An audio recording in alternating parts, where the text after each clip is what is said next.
एक लकड़हारा था जो गरीब और स्वार्थी भी था। उसकी समस्याओं ने उन्हें अपना रवैया कभी नहीं बदलने दिया। शराब पीने की आदत के कारण वह अपने मुद्दों को हल नहीं कर सका। इसका एक कारण था, उसने अपना सारा पैसा अपने कर्जों को चुकाने में या उसका सदुपयोग करने के बजाय पीने पर खर्च कर दिया। दिन बीतते गए, उसके शराब पीने की आदत में जरा भी सुधार नहीं हुई और वह अपने बच्चों की शिक्षा का खर्च वहन नहीं कर पा रहा था। इन मौजूदा समस्या में उसकी पत्नी बीमार थी और उसे उसके इलाज के लिए पैसे की जरूरत थी। लकड़हारा इन सब को लेकर पूरी तरह से तनाव में था, इसलिए उसने दिन रात काम किया। जितना हो सके पेड़ों को काट दिया और वह अभी भी अपने परेशानियों को हल करने के लिए पर्याप्त धन नहीं कमा सका था। एक दिन वह जंगल में घूम रहा था और सही पेड़ की तलाश कर रहा था। फिर एक नम्र वृक्ष के पास आया जो बाकी पेड़ों से अलग था। वह पेड़ के चारों ओर आवाजें सुन सकता था। क्या बात है? अरे इधर उधर क्या देख रहे हो? मैं ही बोल रहा हूँ। इधर कैसे आना हुआ तुम्हारा? वह थोड़ा डरा हुआ भी था, लेकिन उसने किसी तरह पेड़ तक पहुंचने का आत्मविश्वास जुटाया। तुझे जाकर वहाँ देखना होगा कि आखिर माजरा क्या है। ऐसे भयभीत होने से काम नहीं चलेगा। उसे अपनी आंखों पर विश्वास नहीं हुआ जब उसने देखा कि पेड़ उससे बात कर रहा था और पेड़ उससे पूछ रहा था, तुम यहाँ क्यों आए हो भाई? अरे तुम ही से पूछ रहा हूँ। तुम इधर कैसे? क्या चाहिए तुम्हें?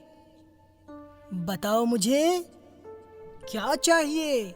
लकड़हारे ने अपने सामने आने वाले परेशानियों के बारे में बताया। क्या बताऊं भाई? कहाँ से शुरू करूं? क्या सुनाऊं अपनी व्यथा? मेरी आर्थिक स्थिति आज के दिन बहुत खराब चल रही है। यहाँ तक कि तुम्हें क्या बताऊं, मेरे बच्चों ने बहुत दिनों से खाना तक नहीं खाया है। मैं बहुत दुखी हूँ, बहुत परेशान हूँ। पेड़ उसकी समस्याओं को समझता है और अपने पेड़ की पत्तियों को लेने के लिए कहता है। अरे तुम बिल्कुल चिंता मत करो। तुम ऐसा करो कि मेरी कुछ पत्तियां तोड़कर अपने पास रखो। तुम्हारी सारी परेशानियां चुटकियों में दूर हो जाएगी। वह आदमी चेहरे पर हल्की मुस्कान लिए अपने घर वापस चला आता है। वह जादुई रूप से अपने बच्चों को ठीक से खिलाने के लिए भोजन खरीदने के लिए पर्याप्त धन इकट्ठा करता है। उसके बच्चे खुश हो जाते हैं और वह आदमी अभी भी संतुष्ट नहीं है, क्योंकि उसके पास अभी भी निपटने के लिए पर्याप्त समस्याएं हैं। चलो, कुछ समस्याओं का निवारण तो हो गया, पर अभी भी पहाड़ जैसी समस्याएं हैं हमारे पास। क्या करूं मैं अब? आदमी के सामने विपरीत दृश्य है। वह अपने बच्चों को खुश और एक दूसरे के साथ खेलते हुए देखता है। वहीं दूसरी ओर उसकी पत्नी बिस्तर पर लेटी हुई है।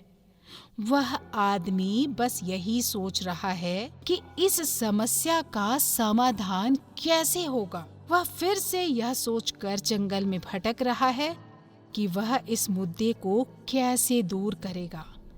वह फिर से पेड़ के पास आता है। उसके दिल में थोड़ी सी उम्मीद है कि शायद पेड़ फिर से उसकी मदद कर देगा। वह पेड़ के पास जाता है और फिर से अपने चारों ओर आवाजें सुनता है और फिर भी पेड़ पर जाने के लिए आत्मविश्वास जुटाता है। वह पेड़ के पास जाता है और पेड़ फिर उससे पूछता है, अरे तुम फिर आ गए? मैंने तो तुम्हारी समस्याओं का समाधान कर दिया था ना, फिर इधर क्यों आए? बताओ जरा मुझे। वह आदमी पेड़ के सामने रोने लगता है और उसे अपने पत्नी की वर्तमान स्थिति के बारे में बताता है।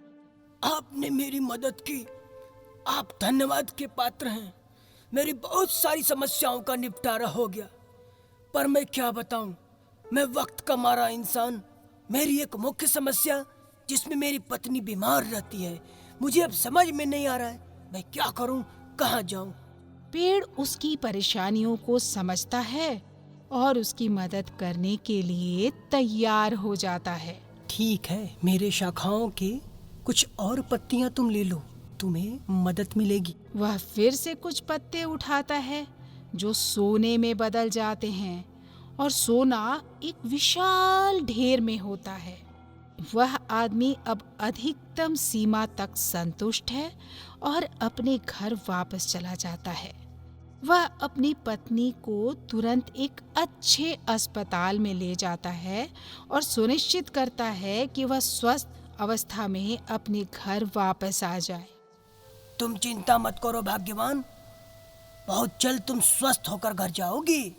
वे कुछ दिन बिताते हैं, लेकिन आदमी फिर भी सामान्य स्थिति में वापस आ जाता है, जहां वे समाप्त करने के लिए संघर्ष कर रहे होते हैं। आदमी अपनी पत्नी के साथ बैठता है और उन सभी मुद्दों को बताता है जिनका वे सामना कर रहे हैं। पत्नी ने उसे पेड़ पर जाने और फिर से मदद मांगने का सुझाव दिया। वह कुछ देर सोचता है और फिर से पेड़ के पास जाने का फैसला कर लेता है। वह आदमी फिर से पेड़ के पास जाता है और उसे फिर से वही आवाजें सुनाई देती हैं। पेड़ आदमी के बारे में थोड़ा भ्रमित है। ये मनुष्य फिर आ गया, आखिर इसकी समस्या क्या है जो खत्म ही नहीं हो रही है? बड़ा असमंजस में हूं मैं। और उससे गंभीरता से पूछता है, तुम फिर से यहाँ आ गए? बताओ, अब क्या समस्या आ गई? वह पेड़ को उनके मुद्दे बताता है। मैं बार बार आपको परेशान करने आ जा रहा हूँ, माफी चाहूंगा, पर आपके अलावा मेरे पास और कोई विकल्प नहीं है। और पेड़ कहता है, ऐसे तो कुछ पत्तियों से तुम्हारी समस्याओं का समाधान नहीं हो सकता है। तुम ऐसा करो कि मेरी एक पूरी की पूरी शाखा ही काट लो। आदमी पेड़ से एक शाखा काटता है और अब घर बनाने के लिए पर्याप्त सोना प्राप्त करता है। इससे उनका पूरा परिवार खुश है। वे सभी खुश हैं, लेकिन लालच उन पर हावी हो जाता है और वह और उसकी पत्नी समझते हैं, भाग्यवान, अब तो हमारा घर भी बन गया, हमारी समस्याओं का समाधान भी धीरे धीरे सब खत्म हो गया। मैं तो सोचता हूँ क्यों ना उस पूरे पेड़ को ही काट डालते हैं, फिर हमारे पास और भी सोना हो जाएगा और हम और भी धनवान हो जाएंगे। आदमी अपनी सबसे तेज धार वाली कुल्हाड़ी लेकर जंगल में जाता है। जब वह जंगल से यात्रा कर रहा होता है तो उसे एक अलग एहसास होता है। वह पेड़ के पास पहुंचता है तो देखता है पेड़ की पत्तियां बिखरी हुई हैं और हवा में उड़ रही हैं। वह कुछ भी नहीं देख पा रहा है, लेकिन उसे एक तेज आवाज सुनाई देती है जो उसे पूछती है, अब क्यों आए हो भाई? मैंने तो तुम्हारी सारी समस्याओं का समाधान कर दिया।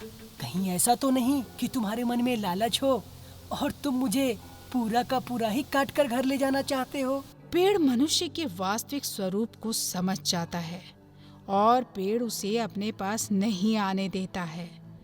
वह किसी तरह पेड़ तक पहुंचने में कामयाब हो जाता है, लेकिन पेड़ की अलौकिक शक्तियों के कारण वह मौत के करीब का अनुभव महसूस करने लगता है। मुझे माफ कर दो, मुझे माफ कर दो।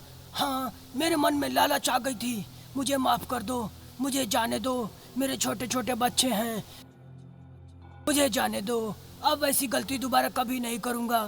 पेड़ उसे अंतिम क्षण में जाने देता है और आदमी को पता चलता है कि उसका लालच उसे ऐसी स्थिति में ले आया है। आदमी पेड़ से माफी मांगता है और अपने घर चला आता है।